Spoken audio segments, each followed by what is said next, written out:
अरे ये तानी की दुरिया काहे फूली हो बेलियवा। अरे फूली हो बेलियवा। अरे तो का तोड़न के हो जाई रानी के सोहा देवा। अरे तो का तोड़न के हो जाई रानी के सोहागवा। अरे हम का तोड़न जई हई मालिया के पूतवा। अरे मालिया के पूतवा।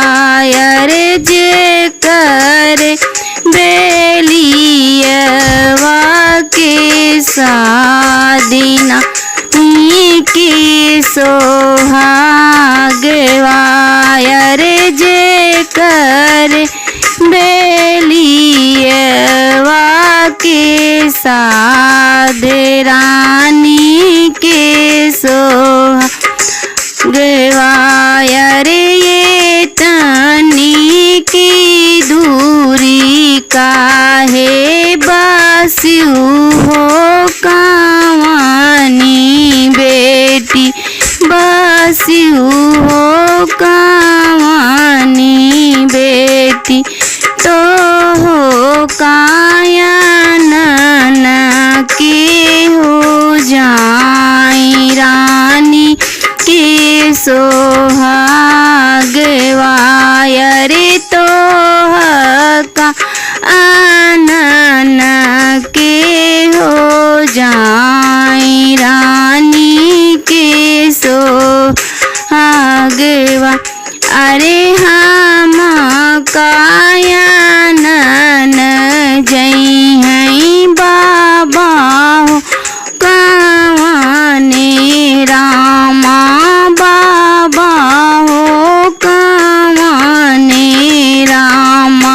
जे करे नातिनिया के साद रानी की सोहागवा। अरे जे करे नातिनिया के साद रानी के सोहागवा। अरे हम कायन जई पापा हो कावने रामा।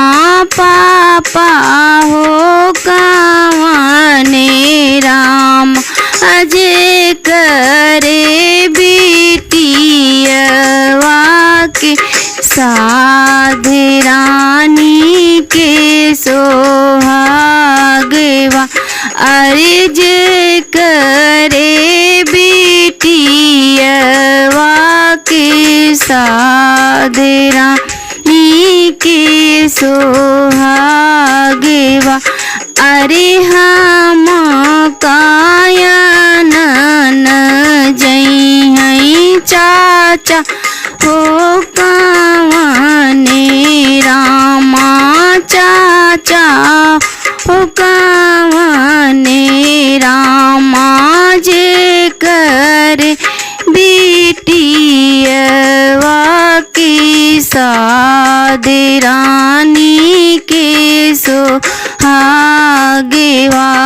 अरे जे करे बेटियवा के साद।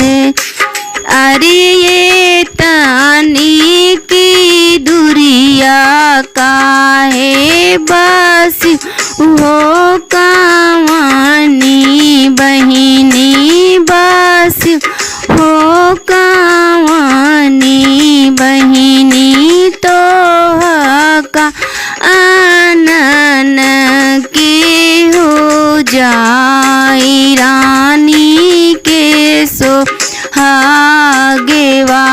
अरे तो का आनन की हो जाई रानी के सोहा गवाय रे हम कायनन जय हई भैया हो कामने रामा भैया हो कामने रामा जे करे बाहिनिया की साद रानी के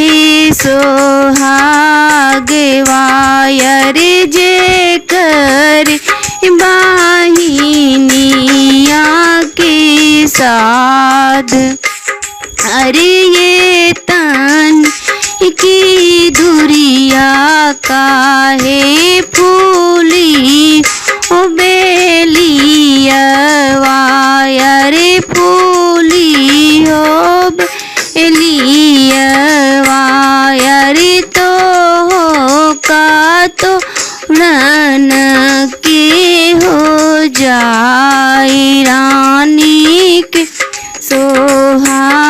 सोहागवाय रे तो का तोड़न के हो जाए।